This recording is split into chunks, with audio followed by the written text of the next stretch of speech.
நாகர்கோவில் கவிதாலயா நாட்டியப்பள்ளி வழங்கும் பரதநாட்டிய அரங்கேற்றம், சலங்கை அணிவிழா மற்றும் நாட்டுவாங்க அரங்கேற்றம். இடம் எம்டிபி மஹால். நேரம் மாலை 4 மணி. தொடர்ந்து நம்மிடையே பத்திரிகையாளர் டிவி சோமு அவர்கள் இணைகிறார். வணக்கம் திரு டிவி சோமு, இணைப்பில் இணைந்தமைக்கு மிக்க நன்றி. இந்த கொறடா விவகாரத்தில் 25 பேர் மீது நடவடிக்கை எடுக்க போகுதா அப்படின்ட்டு ஒரு பக்கம் கேள்வி எழுந்துட்டு இருக்கக்கூடிய அதே நேரத்தில் இப்போ 1000க்கும் மேற்பட்டோரிடம் கையெழுத்து வாங்க முனைப்பில் இந்த பக்கம் சி.வி. சண்முகம் தரப்பும் ஈடுபட்டு இருக்கு.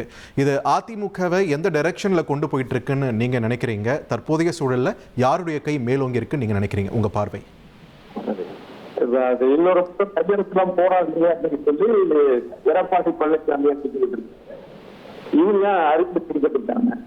இதுல 2 தரப்புல இருக்கக்கூடிய எந்தெந்த விதத்துல ஆதாயம் கிடைக்கும் அப்படிங்கிறத பார்த்துதான் இந்த வெற்றி பெற தூங்கிட்டு வர சொல்ல முடியும். அப்படி பார்க்கும்போது உள்ள அரசியல் சி.வி. சண்முகம் வேலுமணி தரப்பினருக்கு வெற்றி பெறுவதற்கு, அதாவது எடப்பாடியை வெற்றி பெறுவதற்கான வாய்ப்பு பிரகாசமா இருக்கு.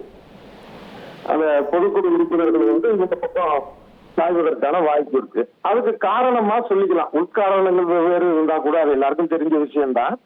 வெளிப்படையா சொல்றப்ப இவர் தொடர்ந்து தோல்வி, இவருடைய தலைமை சரியில்லை, சர்வாதிகாரத்தனமா நடந்துகிட்டாரு அப்படிங்கிறத சொல்லலாம்.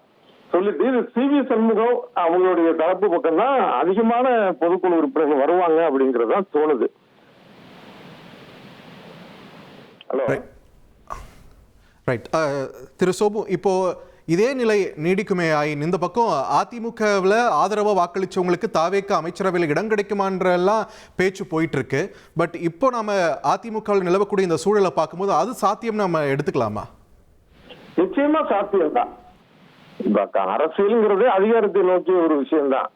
அப்படிங்கிறப்ப இப்ப இவங்க இந்த 2/3 1/3 ஒரு பக்கம் இருக்கட்டும். இன்னொரு பக்கம் வந்தவங்களுக்கு அமைச்சர் பதவி கொடுத்தாலே மீதி எம்எல்ஏக்கள் வருவதற்கான பிரகாசமான வாய்ப்பு உண்டு. பொதுக்குழு உறுப்பினர்கள் இந்த பக்கம் வாய்ப்பு உண்டு. இதுதான் அரசியல். இதை தாண்டி நம்ம சட்டம் அது இதுங்கிறதுல 2வது பட்சம் தான். ஏன்னா இப்ப அதிமுகவே நம்ம உதாரணமா எடுத்துக்கிட்டா அங்க தொண்டர்கள் தான் பொது செயலாளரை தேர்ந்தெடுக்கணுங்கிறது அந்த சட்ட விதிகள்ல ஒண்ணு. ஆனா எம்ஜிஆர் ஜெயலலிதா இருந்த வரைக்கும் அந்த மாதிரி வேற ஒருத்தர் தேர்ந்தெடுக்கிறதுக்கான ஒரு வாய்ப்பு அப்படிங்கிறது இல்லாம இருந்தது. அதுக்கப்புறம் என்னாச்சு?